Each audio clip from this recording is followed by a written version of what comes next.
Radio Adventista, la voz de la verdad. Momento de lección de Escuela Sabática.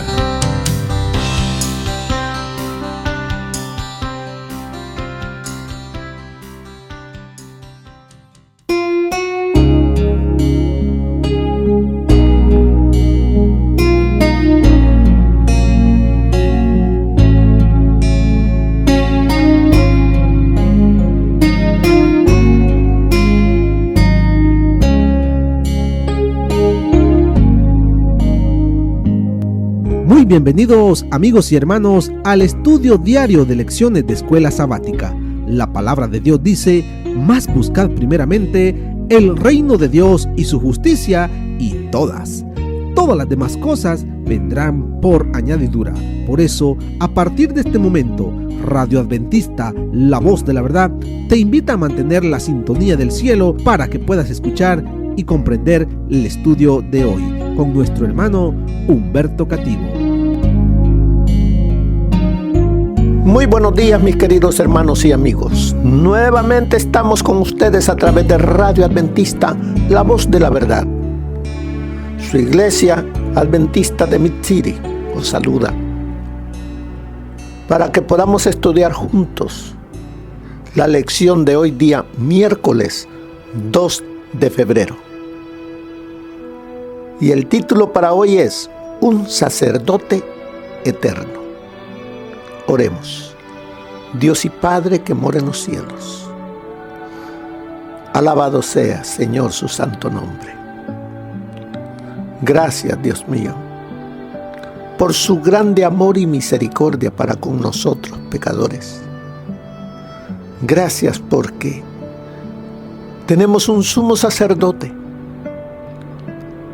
que intercede allá en el cielo ante usted. Gracias, porque es por medio de él que recibimos el perdón. Y no solo eso, sino la oportunidad de vivir eternamente en la tierra nueva.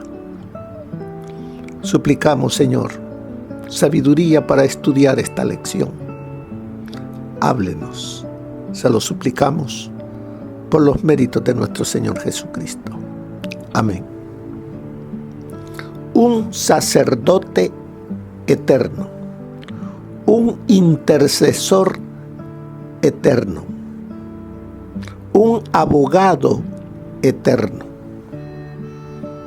Eso es lo que es un sacerdote, un intercesor entre Dios y los hombres. Pero este sacerdote es eterno. Mire lo que nos dice Hebreos, capítulo 7, y vamos a leer el versículo 22 al 24, cuando nos dice: por tanto, Jesús es hecho fiador de un mejor pacto, y los otros sacerdotes llegaron a ser muchos debido a que por la muerte no podían continuar. Pero este, por cuanto permanece para siempre, tiene un sacerdocio inmutable, eterno, mejor, perfecto. Así que vemos que en nuestro Señor Jesucristo tenemos al sacerdote eterno. En el libro ahí mismo de Hebreos, capítulo 7, verso 16, hay una pregunta sobre qué base Jesús se convirtió en sacerdote. Porque el sacerdocio era para la tribu de Leví y él era descendiente de la tribu de Judá. Pero nos dice ahí en el verso 16: no constituido conforme a la ley meramente humana, sino según el poder de una vida indestructible. Y sigue diciendo, pues se da testimonio de él. Tú eres sacerdote. ¿Para qué dice ahí? Para siempre, según el orden de Melquisedec. Así que, ¿sobre qué base se convirtió en sacerdote?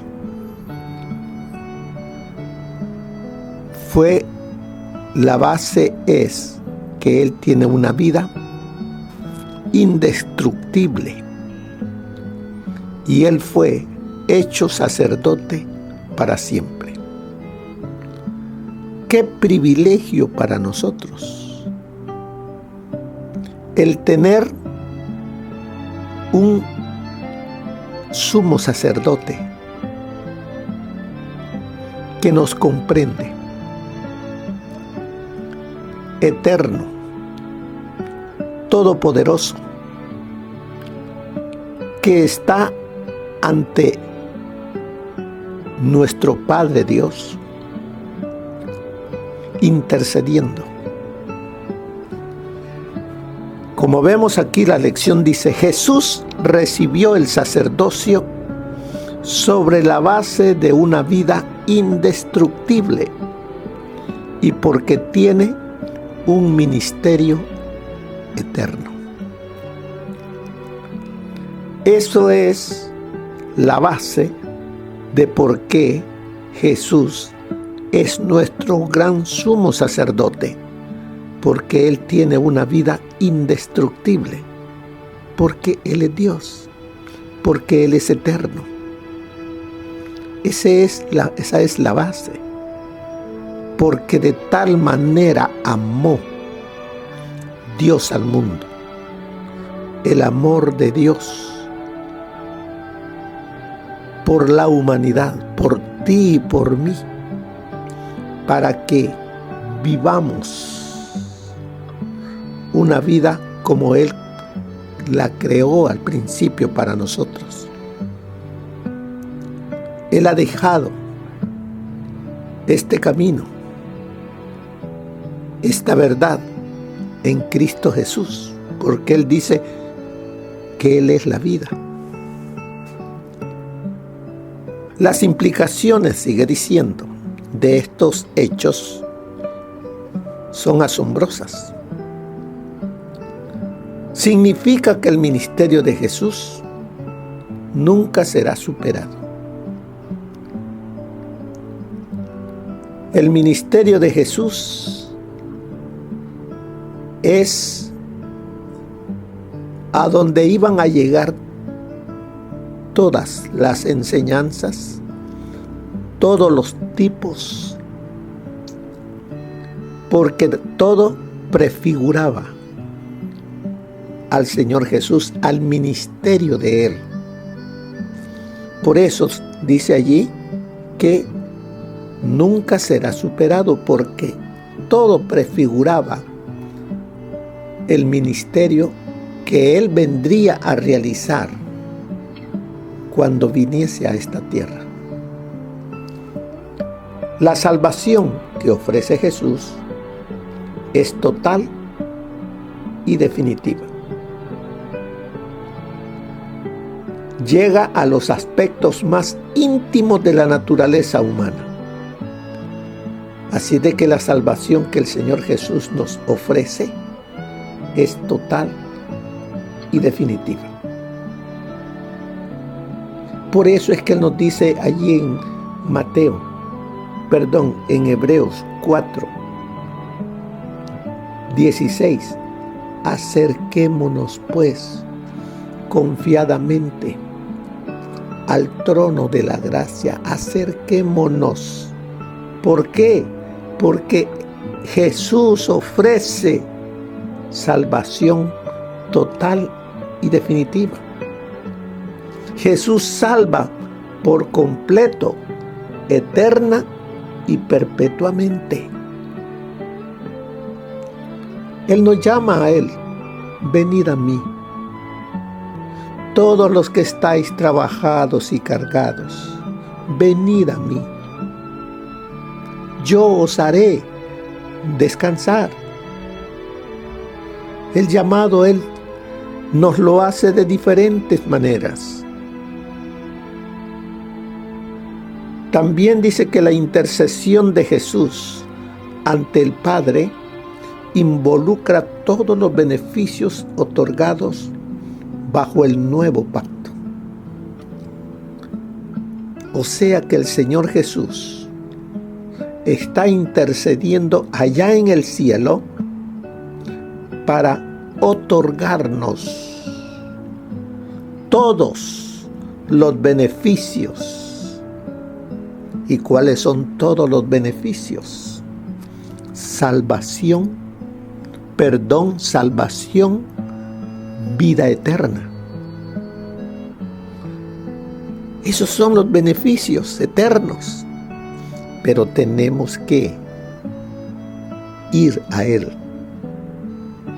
También dice, incluye mucho más que el perdón de pecados. Implica poner la ley en nuestro corazón, hacernos nuevas personas en Él y guiarnos a la propagación del Evangelio al mundo. Así es de que vemos, mientras estamos en este mundo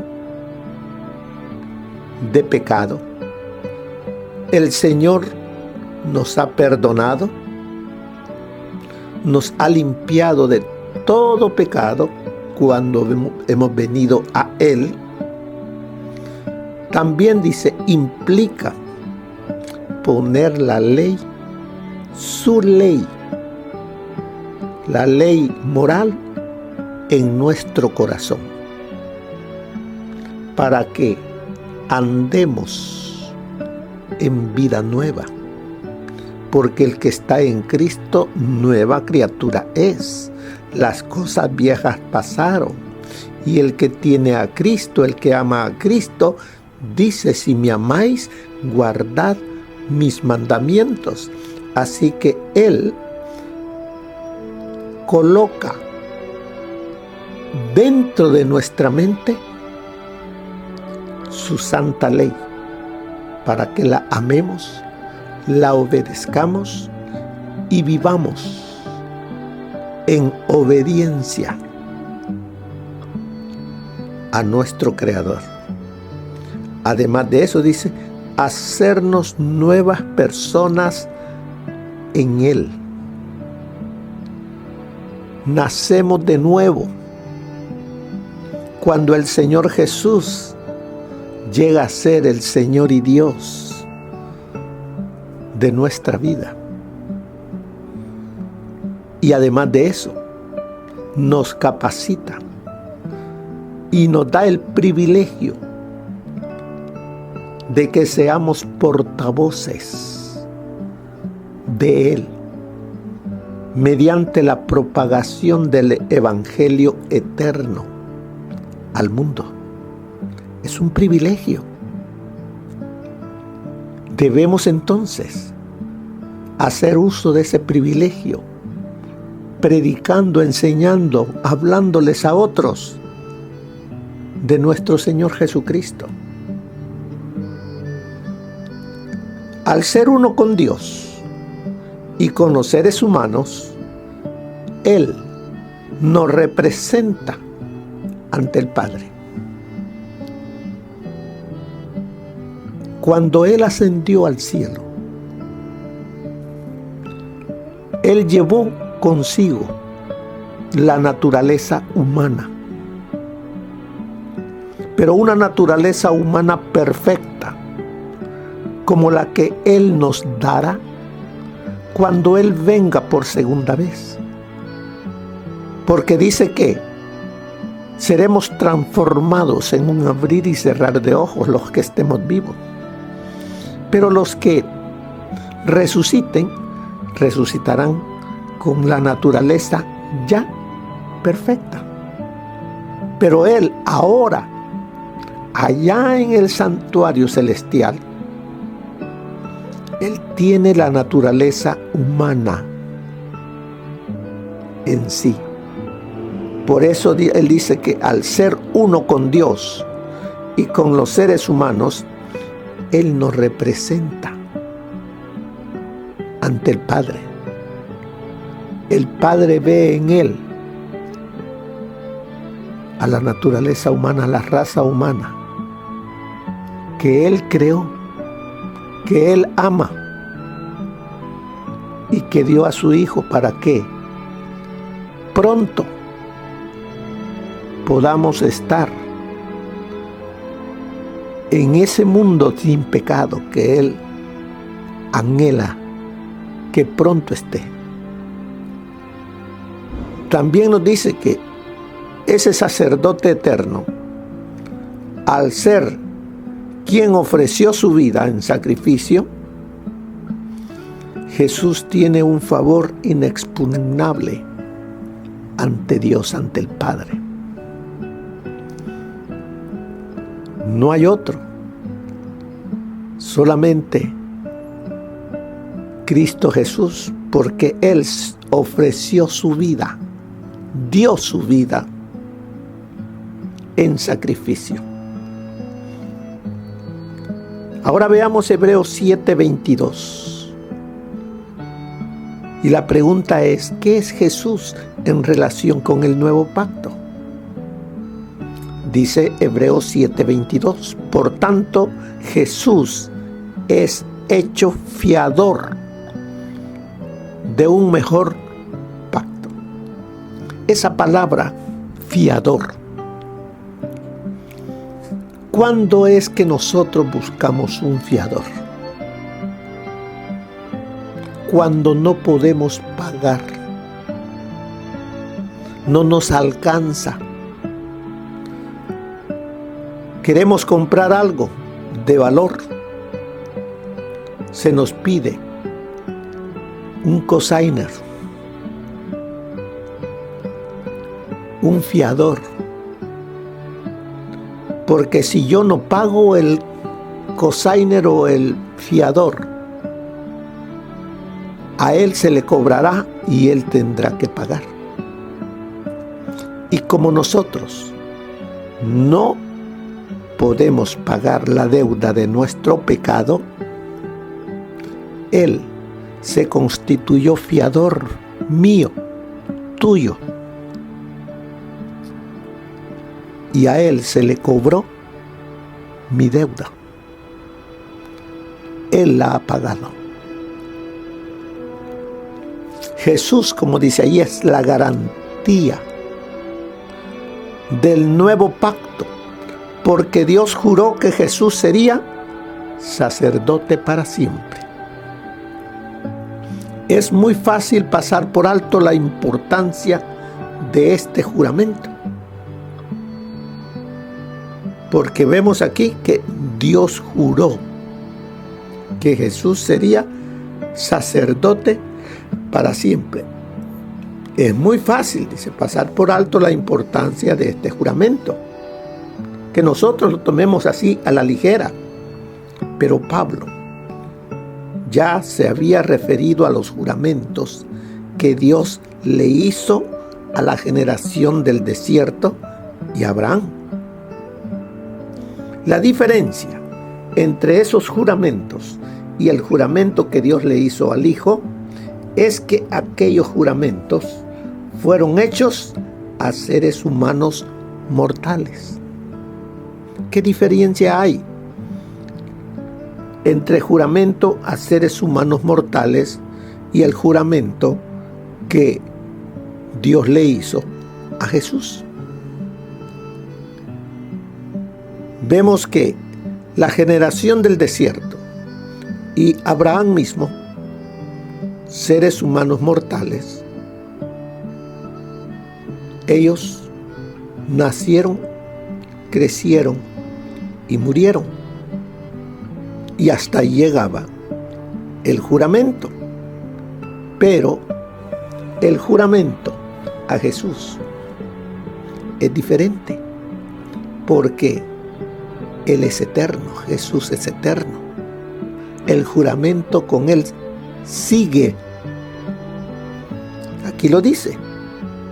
Los juramentos permanecen vigentes mientras los beneficiarios están vivos. Y el Señor Jesús, Él está vivo. Por eso dice que Jesús es hecho fiador de un mejor pacto. El juramento de Dios a la generación del desierto y a Abraham era vinculante mientras hubiera una generación del desierto, pero esa terminó. También y descendientes de Abraham. Sin embargo, en el caso del Hijo, cuya vida es indestructible, o sea que es eterna, el juramento que Dios le hizo será obligatorio para siempre. Ese es el privilegio de que tenemos un sumo sacerdote eterno y que las promesas ofrecidas a Él nos las concede a nosotros. Sigue diciendo, una persona que era garante de otra estaba sujeta a la misma penalización que la persona por la que salió en garantía, incluida la muerte. Y hasta eso llegó nuestro fiador. Sin embargo, dice, el Padre estableció a Jesús como una garantía para nosotros de que Él no incumplirá sus promesas. En Cristo Jesús, todas las promesas, todas las garantías se cumplen y se pagan. Así de seguros podemos estar de la salvación que se nos ha dado. No es que se nos dará, se nos ha dado en Jesús. La salvación está pagada. Lo único que tenemos que hacer es aceptarla. ¿Y qué es la vida eterna? La vida eterna es Cristo Jesús. Porque de tal manera amó Dios al mundo que ha dado a su Hijo unigénito, para que todo aquel que en Él, que en Jesús, que en Él cree, no se pierda, mas tenga vida eterna.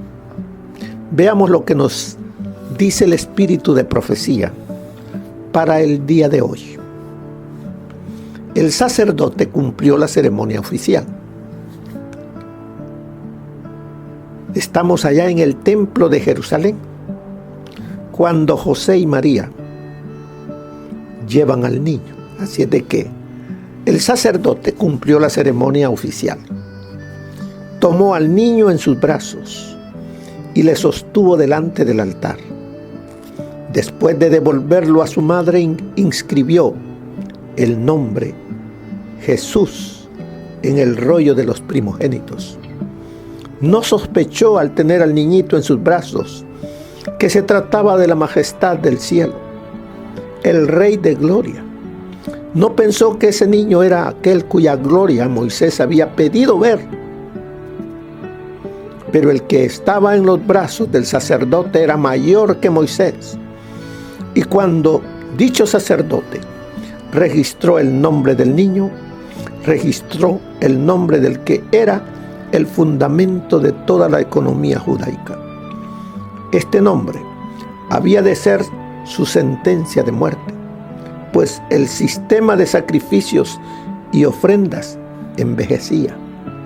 El tipo había llegado casi a su prototipo, la sombra a su sustancia. La presencia visible de Dios se había apartado del santuario, mas en el niño de Belén estaba velada la gloria ante la cual los ángeles se postran. Este niño inconsciente era la simiente prometida, señalada por el primer altar erigido ante la puerta del Edén. Era aquel que de antiguo predijeron los videntes. Era el deseado de todas las gentes, la raíz, la posteridad de David, la brillante estrella de la mañana. El nombre de aquel niñito impotente, inscrito en el registro de Israel como hermano nuestro, era la esperanza de la humanidad caída. El niño por quien se pagara el rescate era aquel que había de pagar la redención de los pecados del mundo entero.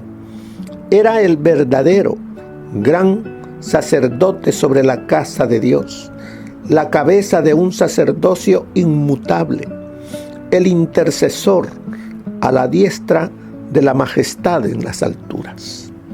Esto está en El deseado de todas las gentes, página 36. Cuando confesáis vuestros pecados, cuando os arrepentís de vuestras iniquidades, Cristo toma vuestra culpabilidad sobre sí mismo y os imputa su propia justicia y poder. Para los contritos de espíritu, da el áureo aceite del amor y los ricos tesoros de su gracia. Entonces es cuando podéis ver que el sacrificio del yo ante Dios, mediante los méritos de Cristo, os hace de infinito valor, pues revestidos con el manto de la justicia de Cristo, os convertís en hijos e hijas de Dios. Los que se acercan al Padre, reconociendo el arco iris de la promesa, y piden perdón en el nombre de Jesús, recibirán lo que piden. Con la primera expresión de arrepentimiento, Cristo presenta la petición del humilde suplicante delante del trono como si fuera su propio deseo en favor del pecador. Dice: yo rogaré al Padre por vosotros. El Señor Jesús ama a su pueblo y lo fortalece cuando éste pone su confianza en Cristo y depende plenamente de Él. Vivirá mediante su pueblo, dándole la inspiración de su Espíritu santificante, impartiendo al alma una transfusión vital de sí mismo. Cristo obra mediante las facultades de los suyos y hace que ellos elijan la voluntad de Cristo y procedan de acuerdo con el carácter de Él.